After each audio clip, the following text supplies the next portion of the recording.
sewing and selling bags and wanting to make them stand out and really make an impression when the customer gets them, I decided that, especially for some of my newer bags that I've been making that have been kind of inspired by like a higher end look, I wanted to do something that would be extra special. So we have here the dust bag for my bags, and I just threw this together so fast. So you'll have to excuse this video because all my videos are kind of rushed because I hardly have any time to do them, but this one was especially rushed because this isn't what I'm supposed to be doing right now. But just look, I mean, a logo and everything. I just think that's awesome. So it's a drawstring. Drawstring bags were the first bag I learned to sew. They're so easy and they have a bazillion uses. Okay, so it's a drawstring bag and it covers, for the purposes of shipping and storing, my higher end looking vinyl bags. Now this is a vinyl bag, this is not a leather bag. I wouldn't put a leather bag in this particular one because I wouldn't combine a leather bag and a cotton dust bag. I would use something maybe like synthetic for a leather bag. But it just, I think, gives it that extra special look when you ship it. So not only when you ship it, but when you're storing it before they get purchased, you have a place to keep your bags nice and clean and dust free. And then when you ship it, your customer opens up the box and they're like, oh my God.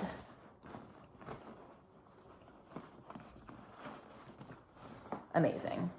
So that's that. Hope you enjoy. Okay, I have my Perigee bag on top of a folded piece of fabric. This is 2 layers of fabric folded, and you can see that I've left some space around the top, sides, and bottom. All of them need a good amount of space for both the casings, the seams, and the depth on the bottom, so make sure you leave enough room. Remove the bag. Okay, and this bottom part here, I'm going to lift this up, and I'm going to fold it so that I'm folding that bottom fold. This was the bottom fold under and up. So now I have 2 folds here. And I'm gonna do this, again, I'll do it off camera so I can even it out, but you get the idea. So here's the bottom fold. Here it is. I'm going to lift up and take that bottom fold and go under, and then I'm gonna match these 2 folds, new folds that I make here. This is gonna be the bottom of the bag. So when you do that, you'll see how big the bottom is going to be. Will that be enough to cover the bag that you're going to be storing? So I'm going to do that now. Okay, I have a nice wide area for the bottom of my bag because this is a pretty wide bag at the bottom. So I did hold the bag up to it and make sure that I think that the width is going to cover the area of the bottom, and it does. So that's that. So now we're ready to take this to the machine. We're going to make a very simple casing at the top of each side and sew this up. Okay, so I'm here at my machine. I'm using my domestic today because this is such a thin cotton muslin. So you can see that that bottom that I folded up into 2 folds, basically, I just pinned that in or clipped that in place so I don't lose that. The rest of it is still just loose. I did even out the rectangle a little bit, so it's nice and even now. It is a rectangle. And the next thing I'm gonna do before I go any further is I'm gonna take the 2 top corners, and I don't know if you can see this. There we go. There we go. I'm going to take the 2 top corners and I'm going to fold each of them in basically about 1/4 of an inch this way, because this top is going to be where the casing is, and when we fold the casing over, I want it to have finished edges there. So I'm just folding that in, and I'm just going to quick stitch just along this top, not all the way down, just along about 1 inch or so. And I'm going to use, I guess I'm going to use a zigzag stitch.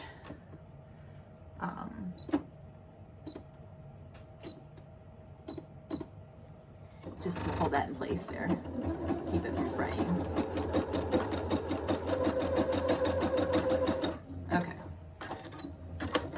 So you can see I didn't do it very far down. I just am doing it enough so that when I go to fold this over for the casing that it's encased in in edges that are not raw. Okay, so now I'm gonna do that same thing on the other side. And you're gonna do the same thing for all top 4 corners.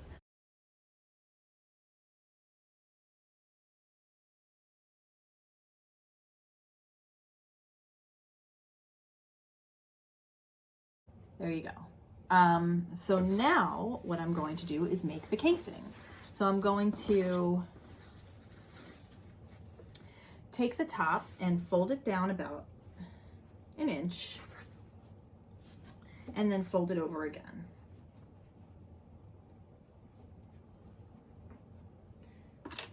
Maybe a little less than an inch because my my drawstring is not that thick. So I'm folding it over and folding it over again on both sides. And then I'm gonna meet in the middle. I should be pressing things. I should be doing all kinds of things I'm not doing. I'm just doing this really quick so you could see how I did it. Pressing this would be a good idea. Okay. There we go. I'm going to go back to a straight stitch for this one because I'm not having to deal with raw edges at this point. And I'm just going to sew along that inside folded edge to make the casing.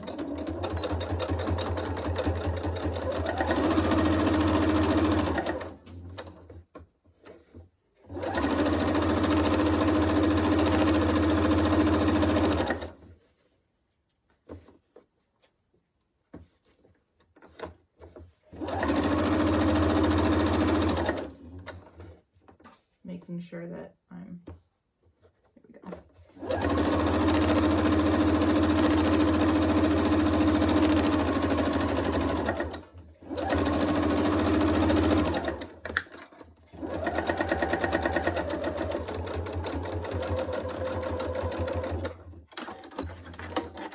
Okay, that's one side done.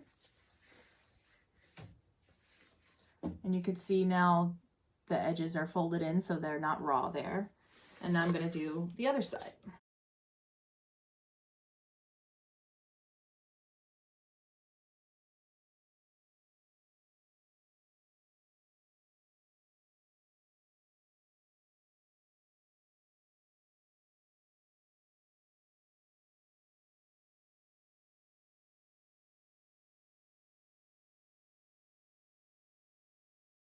Okay, that's the casing on that side. Now we have the 2 sides encased, or the 2 top encased, and we're going to, we have the bottom pushed up to the center. We checked our width and we clipped it. And now we're going to use a zigzag stitch to do the sides.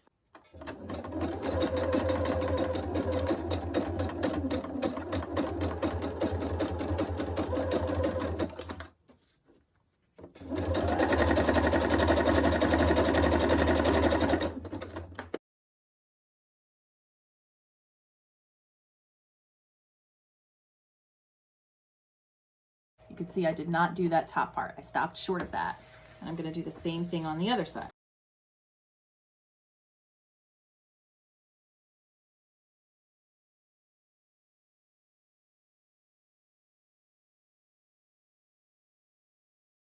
Stopping short of that.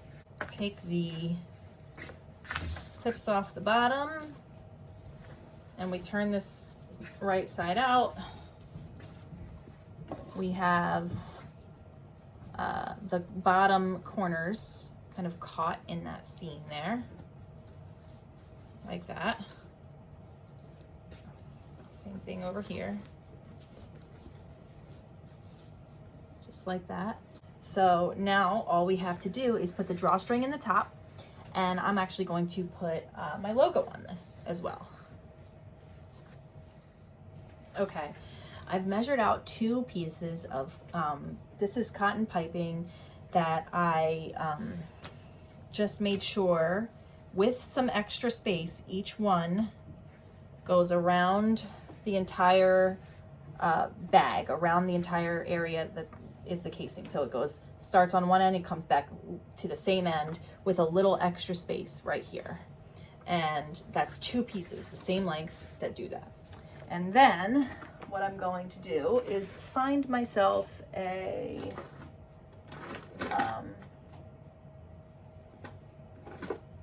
safety pin, and I'm going to just attach the string to the safety pin. I'm going to do one. I'm going to start, actually want to trim my threads a little bit. Hang on.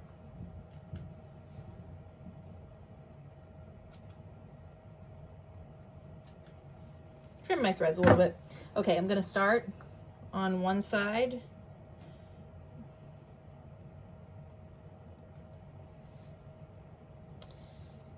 And I'm just going to thread it through.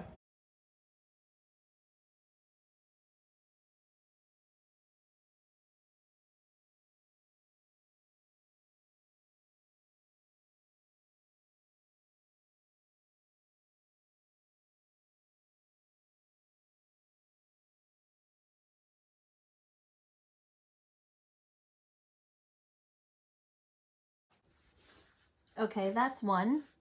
And now you're going to take your other piece and you're going to thread that through starting on this side. Now I'm going to knot these 2 ends so that they also don't go back through the casing. We don't want that.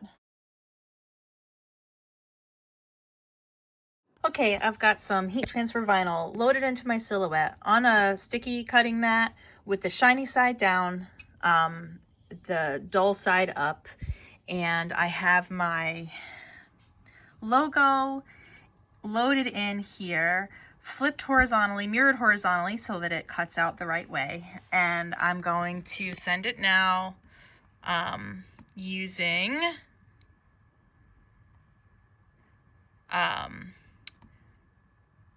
I'm saying heat transfer vinyl, heat transfer smooth,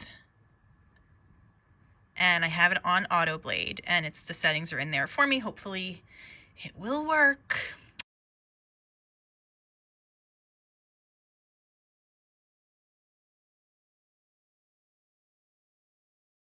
Okay, I'm starting to weed. I don't have my setup here right now for being able to use both hands, but you can see I'm taking the vinyl off the plastic, and hopefully we will see the letters. There they come. Okay. Okay, I have weeded out the insides of the letters and the little purse in my logo, and I'm getting ready to press this onto my new dust bag for my bag. Okay, I'm not going to go nuts trying to center this, but I did try to find a good, nice even spot in the middle.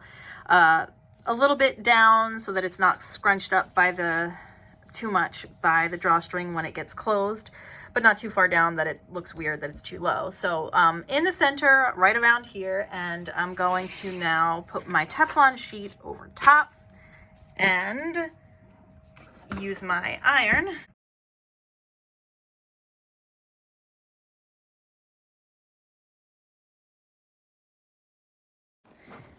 Gives it that extra touch. Because these bags, the Perigee bag, after all, was inspired by a higher end looking brand of bag. There you have it.